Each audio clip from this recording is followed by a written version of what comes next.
Welcome to digital GK classes. तो देखो SST की फिर से क्लास आपके स्टार्ट है। मैंने मोस्टली क्लासेस करा दिए हैं। मैराथन में मैंने सारे ऑनलाइन जो भी इंपॉर्टेंट क्वेश्चंस थे वो भी मैंने कराया है। एसएसटी की मैराथन 2 पार्ट में है, जरूर देखना। एंड एसएसटी की स्पेशल क्लास भी हुई है। स्टार्टिंग से जिसने भी क्लास फॉलो किया होगा उसके सारे क्वेश्चंस बहुत अच्छे से हो जाएंगे, ठीक है। तो चलो ये देखते हैं क्वेश्चन। लास्ट में मुझे स्कोर बताना और अब मैं एग्जाम तक आपके एसएसटी की क्लासेस लेती रहूंगी। सबसे पहले देखो लिखा है कि निम्नलिखित में से किसने दिल्ली के राजधानी के रूप में चुनाव के बारे में यह बात की, कौन सी बात, वो देखते हैं कि यह बदलाव भारत के लोगों की कल्पना के अनुरूप होगा और सभी लोग भारत में ब्रिटिश शासन को बनाए रखने के उद्यम संकल्प के रूप में इसकी सराहना करेंगे। तो ये बात किसने किया है ये आपको बताना है।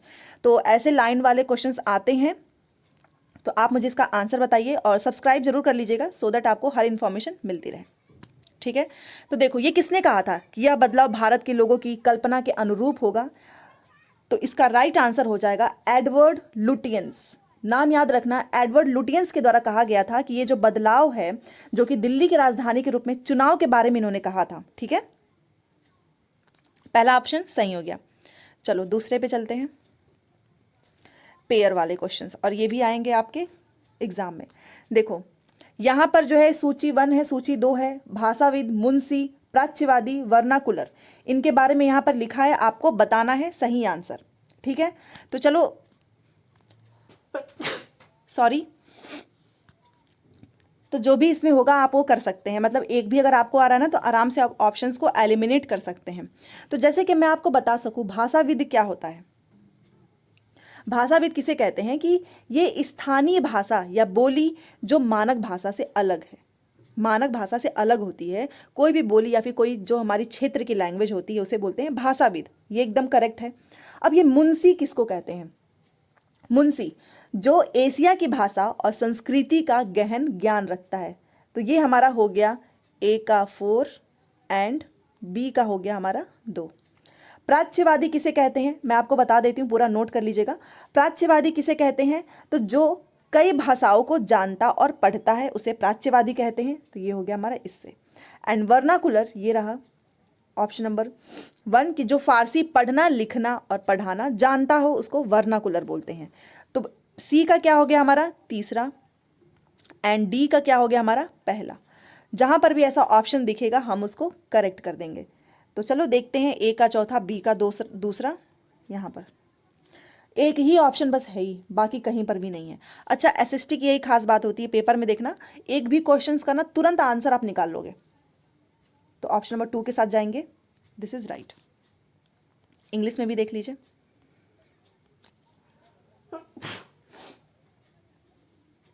देखिए इंग्लिश में क्या लिखा है कि लिंग्विस्ट ये किसे बोलते हैं? लोकल लैंग्वेज और dialect as distinct from standard language, A का 4। मुंशी आपको पता ही है, who knows language and culture of Asia and orientalist किसे कहते हैं? तो वो कहते हैं who knows and studies several languages, उसे ही बोलते हैं orientalist. And vernacular who can read write and teach Persian, ठीक है। चलो अगले क्वेश्चन पे चलते हैं।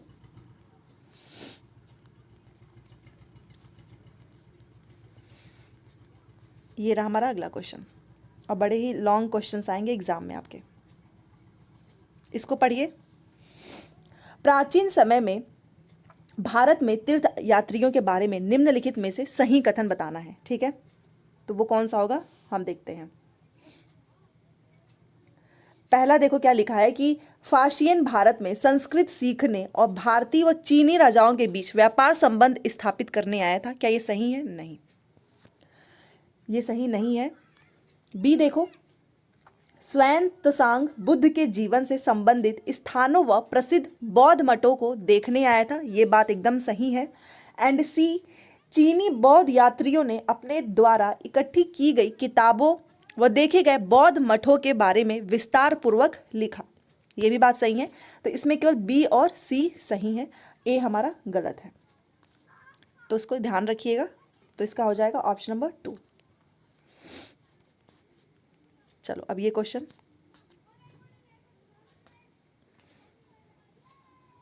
देखिए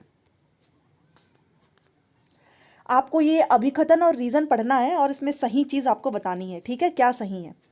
तो पहला क्या लिखा है कि चोल राजा राजेंद्र प्रथम ने अपनी राजधानी में शिव मंदिर का निर्माण करवाया था और उसे पराजित शासकों से जब्त की गई उत्कृष्ट प्रतिमाओं से भर दिया। यस, इन्होंने शिव मंदिर का निर्माण करवाया था और जो भी जिसको भी इन्होंने हराया था ना, जो भी चीज़ें मिली थी उससे इसको पूरा भर दिया था। एकदम सही है। रीजन क्या लिखा है कि राजा मंदिरों का निर्माण अपनी शक्ति, धन संपदा और ईश्वर के प्रति निष्ठा के प्रदर्शन हेतु करते थे। हाँ, ये भी बात सही है। कारण भी दिया है, एकदम सही है, और रीजन भी एकदम सही है। तो किसके साथ जाएंगे? ऑप्शन नंबर 1 के साथ जाएंगे। फिर से आगे आपके ऐसे ही मिलान वाले क्वेश्चन देखिए। इसमें ये देखो, इसको मिलाना है जिक्र, रक्ष, समा, मुरीद। ये क्या होता है, इसको आपको मिलान करके ही बताना है। तो सबसे पहले याद रखो कि जो जिक्र होता है ना, ये नाम का जाप होता है। 1 2 याद रखो ताकि ऑप्शंस को एलिमिनेट करने में आसानी हो। ए का तीसरा ऑप्शन में देखो कहाँ कहाँ पर नहीं है, कहीं भी नहीं है, यहाँ भी नहीं है, यहाँ भी नहीं, यहाँ भी नहीं है। एलिमिनेट किया, तुरंत आंसर आपके सामने है, देखा आपने। रक्ष किसे कहते हैं? नृत्य को। समा किसे कहते हैं? तो ये होता है गाना। एंड मुरीद अनुयायी। समा तो आप ऐसे भी याद रख सकते हैं ना कि समा बांधते हैं जब, तो इसका मतलब क्या होता है? गाना। तो आप इसको जैसे भी करके याद करो, ये आपकी रिस्पॉन्सिबिलिटी है, बट आपको इसमें से कम 2 याद होना ही चाहिए। समा याद कर लो, बहुत आसान है, गाना जिसे बोलते हैं, और मुरीद किसे होता है? बोलते हैं अनुयायी को। हमारा ऑप्शन नंबर 4 राइट हो गया। इसमें भी देख लीजिए, ये देखिए, इंग्लिश हिंदी सब में सेम है, कोई डिफरेंस नहीं है।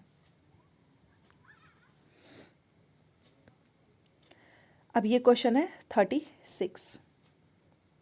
देखिए, इसमें आपको बताना है एजर्शन रीजन। ठीक है, पहला लिखा है कि मदुरई शहर में आयोजित कवियों की सभाओं में संगम ग्रंथों की रचना और संकलन किया गया है। हाँ, ये सही है। कारण क्या दिया है कि संगम कवि और अज्ञात यूनानी समकालीन थे। ये बात भी सही है, बट क्या ये रीजन जो है ना, संगम ग्रंथों की रचना, उससे ये रीजन मैच हो रहा है? नहीं हो रहा है।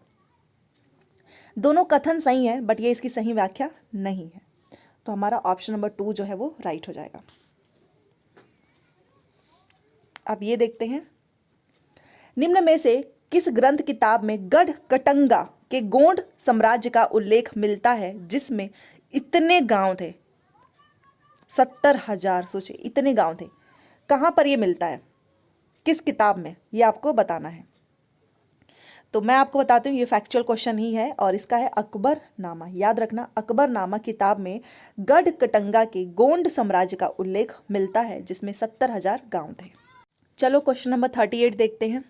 फिर से मिलान वाला ही क्वेश्चन है। यहाँ पर देखिए क्या लिखा है, परती, साल, महुआ, बेवड़। अब ये क्या होता है आपको बताना है, तो हम इसकी मिलान करेंगे।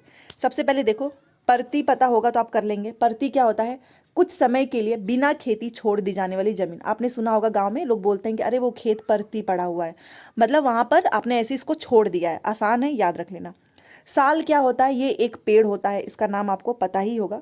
महुआ आपको पता होगा, जिससे कि शराब वगैरह बनाते हैं, ये एक फूल होता है, इसको शायद सड़ा के बनाते हैं, तो ये एक फूल है जिससे शराब बनाई जाती है।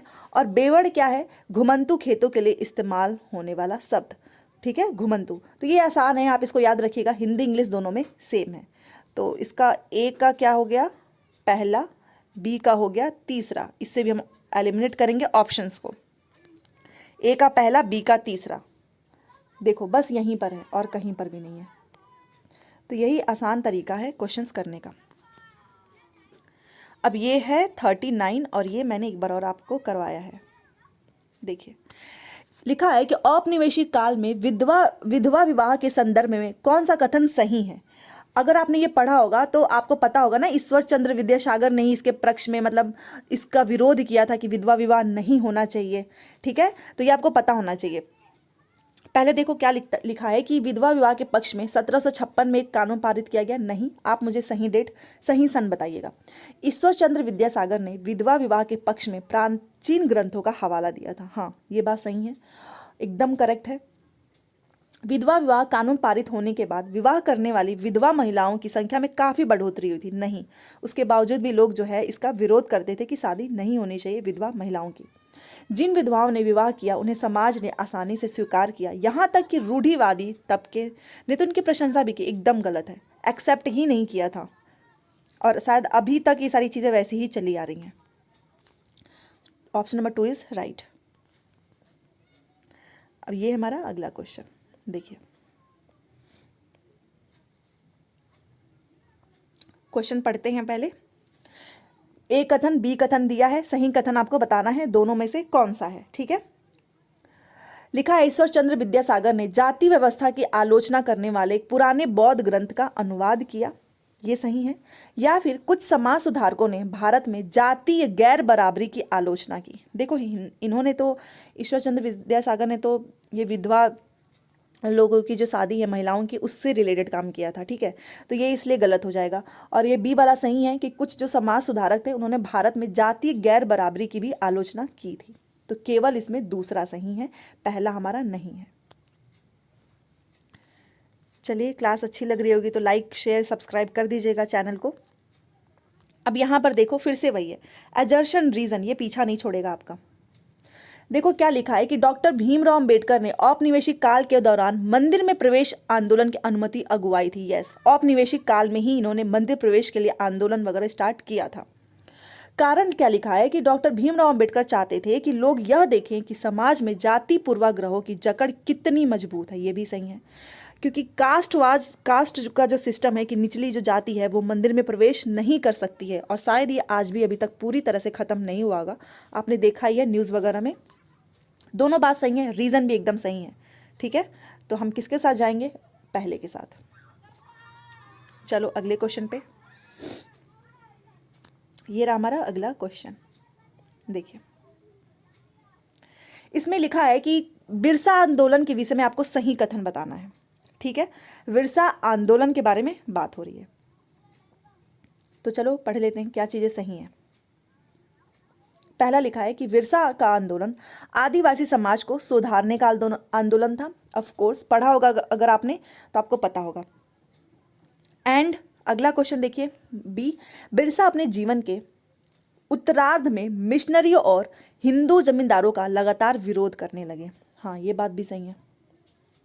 सी देखो, अंग्रेज मुंडाओं की पारंपरिक भूमि व्यवस्था को पुनः स्थापित करने की कोशिश कर रहे थे। बिल्कुल भी नहीं, गलत है। बिरसा के अनुयायियों ने बिरसा राज के प्रतीक के रूप में लाल झंडा फहराया। ये भी गलत।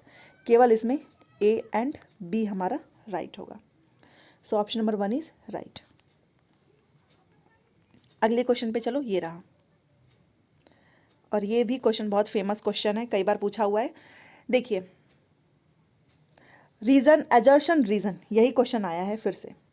गांधी जी ने लोगों से आह्वान किया कि रॉलेट एक्ट का विरोध करने के लिए 6 अप्रैल 1919 को अहिंसक विरोध दिवस के रूप में मनाया जाए। यस, एकदम 100% डेट सही है, और ये डेट याद रखना, रॉलेट एक्ट का। कारण क्या है कि रविन्द्रनाथ टैगोर ने अपनी पीड़ा और गुस्सा जताते हुए नाइटहुड की उपाधि लौटा दी थी। ये भी रीजन एकदम सही है। नहीं, ये रीजन गलत है, बट यस, रविन्द्रनाथ टैगोर ने जब जलियांवाला बाग हत्याकांड हुआ था तो उसमें कितने लोग मारे गए थे, इसकी पीड़ा और इसमें गुस्सा जताते हुए इन्होंने अपनी नाइटहुड की उपाधि लौटा दी थी। ये क्वेश्चन एकदम सही है, बट ये जो इसका रीजन बता रहा है ना, ये रॉलेट एक्ट का इससे कोई संबंध इसका नहीं है। तो हम किसके साथ जाएंगे? दूसरे के साथ, क्योंकि दोनों सही हैं, बट ये इसकी सही व्याख्या नहीं करता है। चलिए अगले क्वेश्चन पे, ये रहा हमारा अगला क्वेश्चन। देखो, और याद रखना, आपको एजर्शन रीजन के क्वेश्चंस बहुत देखने को मिलेगा। ठीक है, देखिए लिखा हुआ है कि कथन में कि प्रधानमंत्री जवाहरलाल नेहरू ने स्वतंत्र भारत की विदेश नीति की रूपरेखा शीत युद्ध के संदर्भ में गुट निरपेक्षता के सिद्धांत के आधार पर तैयार की। ऑफ कोर्स एकदम सही है, लाइन याद रखना। कारण इसका क्या लिखा है कि गुट निरपेक्ष आंदोलन ने दुनिया के देशों से आह्वान किया कि वे 2 मुख्य सैनिक गठबंधनों में से किसी एक में शामिल हो जाएं। ये गलत है, ये पूरी की पूरी सेंटेंस गलत है, केवल आपका ए सही है। तो यहाँ पर है हमारा ए सही है। ठीक है, आर गलत है। और ये हमारा आज का लास्ट क्वेश्चन। पैडागोजी भी कराऊंगी, परेशान मत होना, और मैंने बहुत सारे क्वेश्चंस कराए हुए हैं पहले भी, वो भी जरूर देखिए। चलो इसको देखते हैं क्या लिखा है कि फिर से एजर्शन रीजन सही विकल्प आपको बताना है। देखिए इसमें लिखा हुआ है कि एजर्शन में अभिकथन पृथ्वी सौर मंडल में एक अद्भुत जो है वो ग्रह है, प्लैनेट है। यस ऑफ कोर्स एकदम सही है। रीजन क्या लिखा है, पृथ्वी पर पानी और हवा उपस्थित है जो जीवन की उपस्थिति में सहायक है। हाँ ये भी सही है, रीजन भी एकदम सही लिखा है। तभी तो ये एक अद्भुत प्लैनेट है कि यहाँ पर पानी भी है हवा भी है, तो दोनों की बातें सही लिखी है। तो हम किसके साथ जाएंगे, 3। क्यों, ए और आर सत्य है और आर द्वारा ए की सही व्याख्या होती है। तो हो गया। तो ये थी आज की हमारी क्लास अच्छी लगी होगी तो प्लीज़ शेयर करें, सब्सक्राइब कर दीजिएगा चैनल को, सो दैट आपको हर इन्फॉर्मेशन मिलती रहे। और जाते जाते लाइक ज़रूर कर दीजिएगा। आप मुझे स्कोर बताना आपका कितना आया है। टेलीग्राम पे भी मैंने बहुत सारे पेपर भेजे हुए हैं ऑनलाइन वाले, वो भी सॉल्व करके वहाँ पर आप मुझे स्कोर बताइए। टेलीग्राम में जिन्हें जुड़ना है तो उसका लिंक मैंने दिया हुआ है कमेंट बॉक्स में ही, आप वहाँ से ज्वाइन हो सकते हैं। Thanks for watching.